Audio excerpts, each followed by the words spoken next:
The streets of Manila were alive with the usual bustle, vendors calling out their prices, jeepneys honking in chaotic rhythm, and the salty breeze of the nearby bay brushing past tired faces. In the middle of it all was a barefoot boy named Mateo, clutching a worn-out guitar with only 3 working strings. His clothes were faded, patched too many times to count, but his eyes held a quiet fire that life's hardships had not managed to dim. For as long as he could remember, Mateo had sung on street corners to earn coins, sometimes enough for rice, sometimes not even that. His father had once been a fisherman, lost too early to the sea, and his mother worked tirelessly washing laundry for neighbors. At just 13 years old, Mateo carried the weight of survival, but he carried something else too, a dream. One humid evening, while playing outside a cafe, a foreign tourist stopped to listen. His voice, raspy yet soulful, young yet filled with stories, made the stranger pause. He sang Hotel California, a song he'd heard his late father hum on the shore during quiet nights. The cafe grew silent, strangers turning their heads. The tourist filmed it, posted it online, and within days, Mateo's voice traveled across oceans. Weeks later, his name appeared on the contestant list for Philippines Got Talent. Mateo had never seen such bright lights before. The grand stage looked nothing like the dim alleys he sang in. His heart raced as he held a borrowed guitar, knees trembling beneath his oversized pants. The judges looked at him with curiosity, some with doubt, another poor boy with a dream.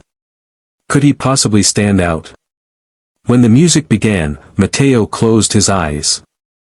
The first strum cracked slightly, the old guitar fighting him, but his voice, oh, his voice, rose like a prayer. On a dark desert highway, cool wind in my hair. It wasn't just a song. It was his father's memory, his hunger, his hope, his entire soul poured into every note. The crowd grew quiet, then softer still, until not a whisper could be heard. By the chorus, the judges themselves leaned forward, eyes glassy. He wasn't just singing Hotel California.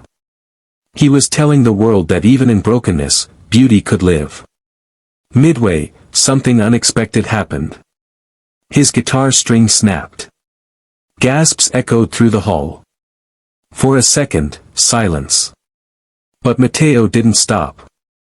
He lifted his head, his voice rising even stronger, unaccompanied, echoing through the theater with raw, unshaken power. That was the moment. A boy with nothing, no shoes, no riches, no polished training, stood taller than any star. The audience erupted, some on their feet, clapping through tears. One of the judges, a mother herself, buried her face in her hands, overcome with emotion. Another judge slammed the golden buzzer with such force it startled everyone. Golden confetti rained down like a miracle. Mateo froze, then fell to his knees, sobbing into his hands. The judges rushed to the stage. One of them hugged him tightly and whispered, "You reminded us why music exists, to heal, to unite, to make us feel alive." Backstage, Mateo's mother watched, clutching her apron, tears streaming down her weathered cheeks. For the first time, she saw her son not as a boy fighting hunger, but as a voice that touched the world. The clip of that performance would later travel far beyond the Philippines, reaching millions in the United States and around the globe. Strangers who had never stepped on Manila's crowded streets wrote messages of love, offering scholarships, guitars, and opportunities. But what changed Mateo most wasn't fame, or even the chance at a better life. It was the realization that kindness travels farther than hardship.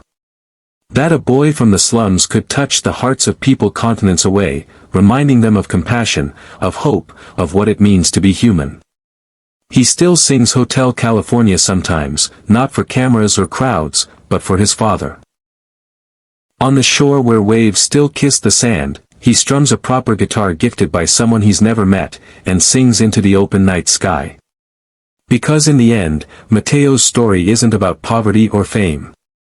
It's about a boy who sang with his whole heart, and in doing so, reminded the world that greatness doesn't come from wealth, but from courage, kindness, and the willingness to keep singing, even when a string breaks.